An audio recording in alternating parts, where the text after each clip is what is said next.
Good morning students. मैंने कल आपके साथ एक वीडियो शेयर करी थी जिसमें मेनली फॉर्मूले थे for the convergent, right. So all these are the terms in that video. जैसे मैंने आपको बोला था 3 मेजर कन्वर्जेंट हमने पढ़ने हैं। एक हमने पढ़ना है ग्रॉस से नेट का, ठीक है। फिर हमने पढ़ना है नेट डोमेस्टिक और नेशनल का, एंड देन फैक्टर कॉस्ट और मार्केट प्राइस का, राइट। सो इसमें मैं आपको एक बार दोबारा बता रही हूँ। देखो अब ये हमारे पास है GNP एट MP, मतलब gross national product at market price. अगर मुझे इससे जाना है GNP एट FC, मतलब क्या फ़र्क आया फैक्टर कॉस्ट का मार्केट प्राइस से। तो अगर मार्केट प्राइस से फैक्टर कॉस्ट में जाना है, मतलब मार्केट प्राइस वो चीज़ होती है ऑब्वियसली जिसमें टैक्सेस ऐड होते हैं, हमें पता है ना। जो मार्केट प्राइस पे चीज़ बिकती है वो टैक्स इंक्लूड होकर बिकती है, और फैक्टर कॉस्ट होती है जिस पर चीज़ बनी हुई होती है, एंड डेफिनेटली उस पर हमारे टैक्सेस ऐड नहीं होते। तो अगर हम मार्केट प्राइस में से नेट इनडायरेक्ट टैक्सेस को माइनस कर देंगे तो हम फैक्टर कॉस्ट पे पहुंच जाएंगे। एंड इसी का ऑपोजिट कि अगर फैक्टर कॉस्ट से हमने मार्केट प्राइस में जाना है तो हम नेट इनडायरेक्ट टैक्सेस को प्लस कर देंगे, राइट। उसके बाद हमारी बात आती है ग्रॉस से नेट की। तो अगर हमने ग्रॉस से नेट पे जाना है, जैसे G से N पे जाना है, फर्स्ट वाला G that is gross and net वाला। तो अगर हमने ग्रॉस से नेट पे जाना है, ठीक है, इससे इस पर आना है तो हम डेप्रिसिएशन को माइनस करेंगे। और अगर हमने नेट से, क्योंकि नेट वैल्यू वो होती है जो डेप्रिसिएशन के माइनस के साथ आती है, ठीक है। तो अगर हमने ग्रॉस से नेट पे जाना है, मतलब ग्रॉस वैल्यू से हमने एग्जैक्ट वैल्यू बतानी है तो हम माइनस डेप्रिसिएशन करते हैं। और ऐसे ही अगर हमने नेट वैल्यू से ग्रॉस में जाना है, पूरी होल फिगर लेनी है, ठीक है ना, डेप्रिसिएशन जिसमें इंक्लूडेड हो, तो उसमें हम क्या करते हैं प्लस डेप्रिसिएशन कर देंगे, तो हम नेट से ग्रॉस पे चले जाएंगे, ठीक है। ये हमारा second convergent. And the third convergent is basically आपका नेट टू डोमेस्टिक, ठीक है। वो इसमें भी नहीं है नेट टू डोमेस्टिक वाला। Net factor income from abroad. तो net factor income from abroad अगर हमने करना होता है, हमें पता है हम नीफा को ऐड करते हैं, जो हमारे फैक्टर इनकम, जो ये देखो कि अगर हमारे पास डोमेस्टिक इनकम है, अगर हम डोमेस्टिक इनकम में net factor income from abroad अगर हम ऐड कर दें, ठीक है, नीफा, तो हम नेशनल इनकम पर आ जाते हैं। और यही अगर हम नेशनल इनकम से net factor income from abroad minus कर दें तो हम डोमेस्टिक इनकम पे चले जाते हैं। तो बच्चे ये 3 मेजर कन्वर्जेंट होते हैं हमारे, जो आपको वीडियोस में प्रॉपरली पता लग गए होंगे, ठीक है। उसके बाद आपने उसमें नेक्स्ट देखा होगा gross and nominal and real GDP, right. अब नॉमिनल GDP वो GDP होता है that GDP at the current prices, है ना, जो करंट प्राइजेस पे GDP होता है उसको हम नॉमिनल GDP बोलते हैं। एंड रियल GDP होता है जो एक्चुअल में एक कांस्टेंट प्राइस पे GDP होता है। अब जैसे अगर हमने इसमें ये एग्जांपल देखना है कि अगर मैं बोलूँ कि आपके पास जो करंट इनकम है आपके पास, ठीक है ना, वो अगर आपके पास सपोज है 20,000, है ना, 20,000 इनकम है और आपकी इनकम हो गई 30,000, ठीक है। तो मैं रियल और नॉमिनल का सिर्फ कंसेप्ट बता रही हूँ। अगर वो इनकम होगी आपकी 30,000, तो दिखने में हमें क्या दिखता है कि वो जो इनकम है 20 से 30 हुई है, दैट मीन्स आपकी इनकम इंक्रीज़ हुई है। लेकिन मैं ये बोलती हूँ कि जब आपकी इनकम 20,000 थी तो प्राइजेस इस तरह थे इकोनॉमी के कि आप उस 20,000 में से 15,000 में अपना खर्चा करके 5,000 सेव कर पा रहे थे। और अब आपकी इनकम 30,000 हो गई है और प्राइस रेट भी ऐसे चेंज हुए हैं कि अब आपका घर का खर्चा 18,000 में पूरा होता है, मतलब 2,000 आपके क्या हो रहे हैं सेविंग के लिए बच रहे हैं।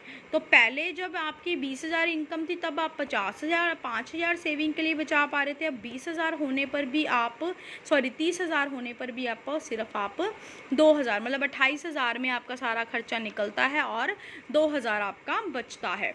तो मतलब अब आप सेविंग कम कर पा रहे हो। तो मतलब दिखने में दिख रहा है कि आपकी इनकम इंक्रीज़ हो गई है, बट एक्चुअल टर्म में वो इनकम इंक्रीज़ नहीं हुई होती। तो ये चीज़ होता है नॉमिनल का, जो हमें करंट प्राइस पे दिखता है, जो हमें दिखता है दैट इज़ नॉमिनल, जो नंबर फॉर्म में दिख रहा है।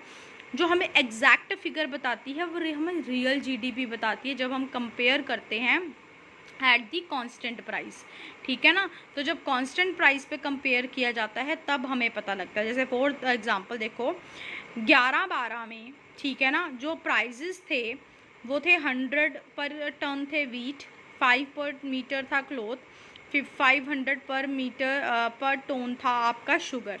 तो अल्टीमेटली जो जीडीपी बनता था 2525, दैट मीन्स 5000 का जीडीपी आता था।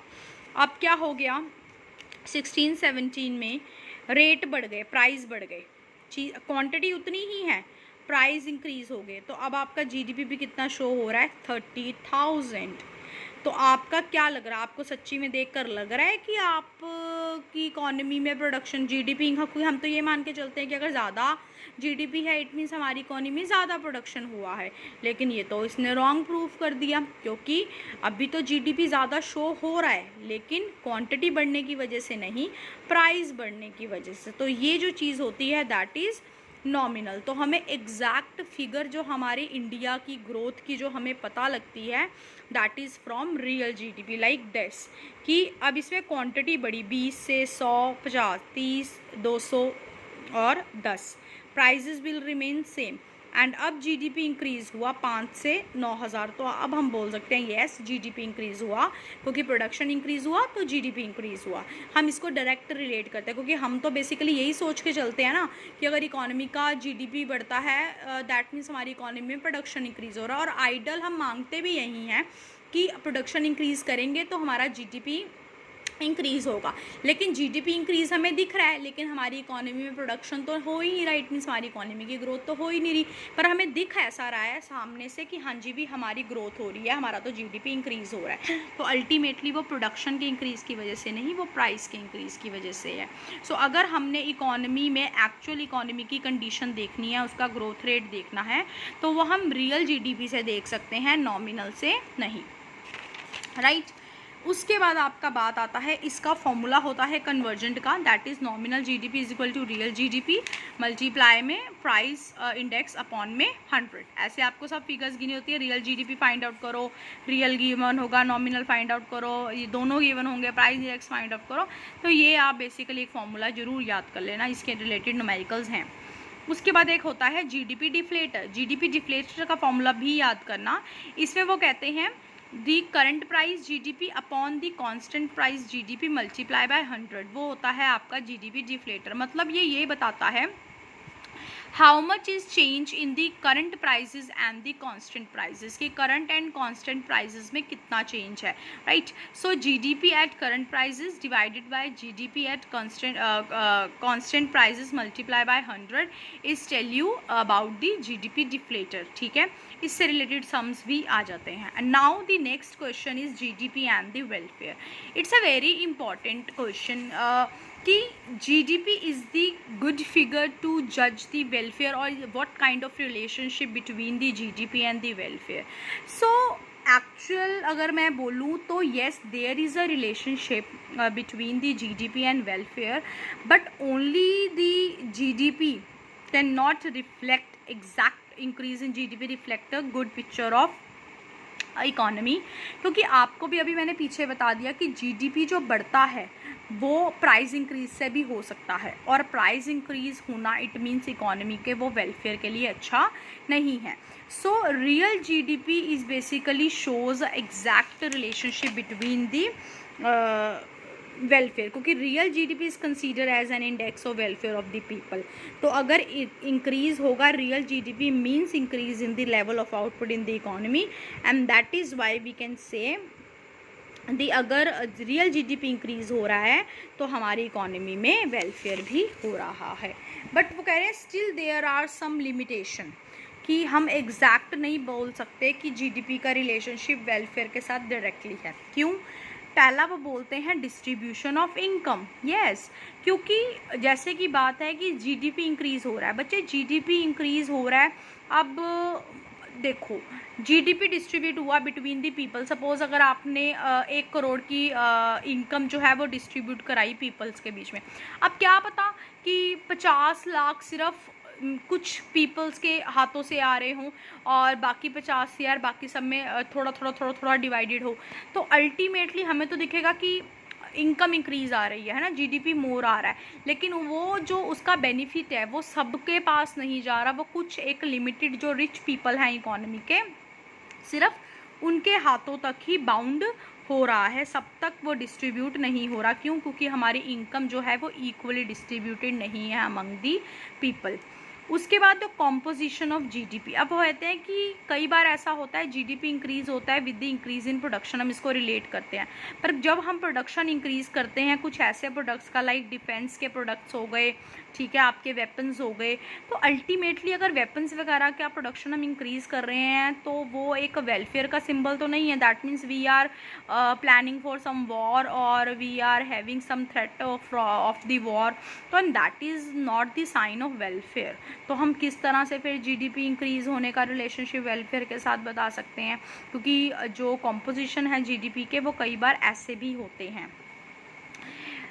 अब है नॉन मॉनेटरी एक्सचेंजेस। वो कह रहे हैं कि बहुत से ऐसे अभी भी छोटे पिछड़े बैकवर्ड एरियाज़ हैं जहाँ पर चीज़ों के बदले चीज़ें ली जाती हैं, like payments for farm labour are often made in kind rather than in cash and such transactions remain unrecognised, है ना। वो तो रिकॉर्डेड ही नहीं होती, वो अनरिकॉर्डेड रह जाती हैं, तो उनको फिर हम एस्टिमेट नहीं कर पाते जीडीपी में। अल्टीमेटली प्रोडक्शन तो वो हो रहा है और वो एक्सचेंज कर रहे हैं, बट वो कैश में कन्वर्ट नहीं हो रहे, और हम जीडीपी तो कैश में काउंट करते हैं ना, तो उन चीज़ों का प्रोडक्शन और वो ट्रांजैक्शन हम लोग बीच में इंक्लूड नहीं कर पाते। उसके बाद है आपका एक्सटर्नैलिटीज़। एक्सटर्नैलिटीज़ होता है बच्चे कि जब किसी एक पर्सन को दूसरे के कुछ करने से इफ़ेक्ट हो, उसको एक्सटर्नैलिटीज़ बोलते हैं। मतलब कोई अगर अच्छा करे तो उस आपको बेनिफिट हुआ, लेकिन वो आपके अच्छे करने से नहीं हुआ, किसी और ने कुछ अच्छा किया, उसका बेनिफिट आपको मिला, है ना। तो दैट मीन्स आपने गेन किया but without any contributing anything. ऐसे ही आपको कुछ नुकसान हुआ but without any contribution of yours, मतलब आपको नुकसान बियर करना पड़ा लेकिन उसमें आपका कोई लेना देना नहीं था, किसी और थर्ड पर्सन की वजह से वो चीज़ हुई। एंड दीज थिंग्स जो है, आपका अच्छा होना, आपका बुरा होना, आपका वेलफेयर होना, आपका अनफेयर होना आपके साथ, पर ये किसी थर्ड पार्टी के वजह से है, तो दैट मीन्स वो हम एक्यूरेटली इंक्लूड नहीं कर पाते इन दी जीडीपी, क्योंकि हम जीडीपी में सिर्फ वो चीज़ें इंक्लूड करते हैं जो कि डायरेक्ट इन्वॉल्व होती हैं। जैसे कि इसमें क्या है, देर आर बोथ पॉजिटिव और नेगेटिव। पॉजिटिव एक्सटर्नैलिटीज़ तब होती हैं जब कि एक्स ने एक मेंटेन किया beautiful garden and mister Y ने उसको इंजॉय किया, एंड उसके वाई के वेलफेयर में वो चीज़ ऐड होगी बट ही डज़ नॉट पे फॉर इट, उसने उसके लिए कुछ पे नहीं किया। नेगेटिव मीन्स एक के किसी ने स्टबल बर्निंग करी, ठीक है, by the farm lead to air pollution हुआ, जिसका नुकसान हुआ सोशल वेलफेयर में, बट उसके लिए भी किसी ने पे नहीं किया। तो वो कह रहे हैं GDP fail to account for the impact of positive and negative externalities on the social welfare. तो हम इसका साथ इनका कोई डायरेक्ट रिलेशनशिप डेवलप नहीं कर पाते। तो दीज आर सम लिमिटेशंस जिसकी वजह से हम ये बोल सकते हैं कि there is no direct relationship between the GDP and the welfare. हाँ, रियल जीडीपी का समहाउ वेलफेयर के साथ हम रिलेट कर सकते हैं, बट ऑलवेज अगर ये एग्जैक्ट फिगर दे तो it can not be recorded, right. So बच्चे, आपका we are done with this chapter also, and I